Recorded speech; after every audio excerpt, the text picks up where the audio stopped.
रोहित दादांचं कसं आहे तुम्हाला सांगतो. आता मुंबई इंडियन्सचं आता IPL मध्ये चालू आहे, तेव्हा मुंबई इंडियन्सचा कॅप्टन आहे रोहित शर्मा, तो खेळतोय म्हणजे टीम काय जिंकन झाली.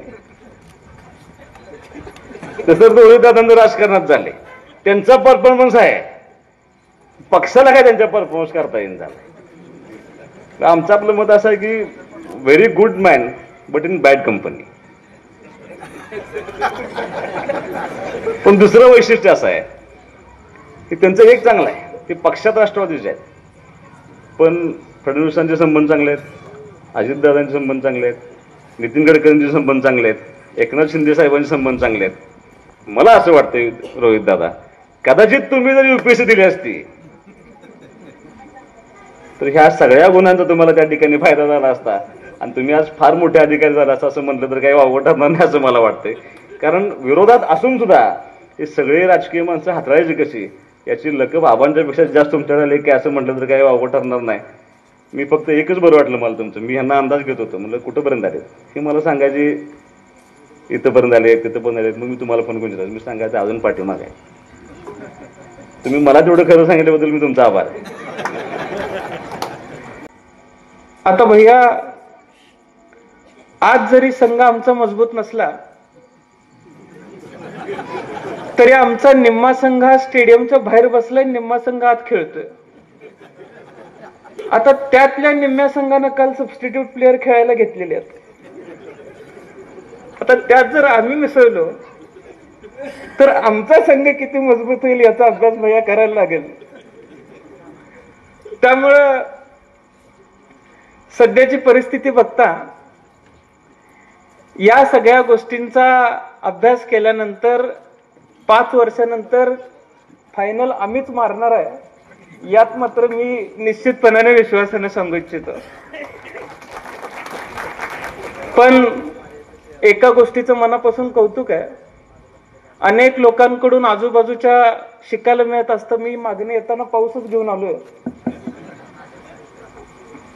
भैयांकडून सुद्धा किंवा भैया आमदार म्हणून निवडून आल्यानंतर सुद्धा मनापासून त्यांचं कौतुक करायला कुठल्याच व्यासपीठावर संधी मिळाली नव्हती. एक गोष्ट त्यांच्यापेक्षा त्यांच्या PN कडून शिकण्यासारखी जास्त आहे.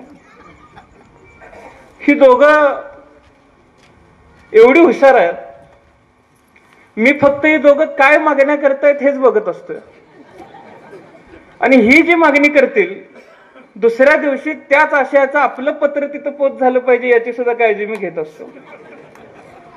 त्यामुळं इथं जी कामं येतात ती कामं तिकडं सुद्धा येतात.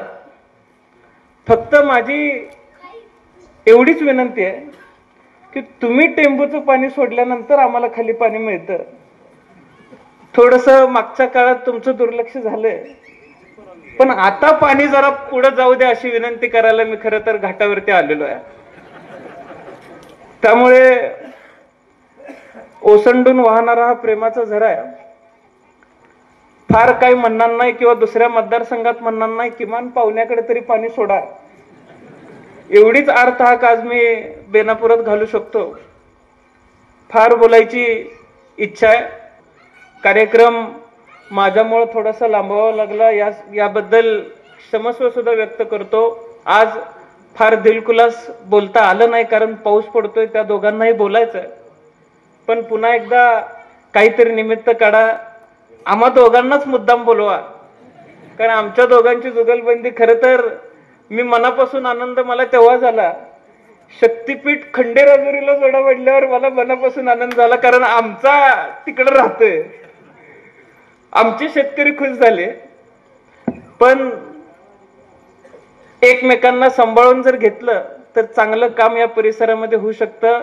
हे येणाऱ्या काळामध्ये आम्ही सगळे मिळून निश्चितपणाने दाखवून देऊ.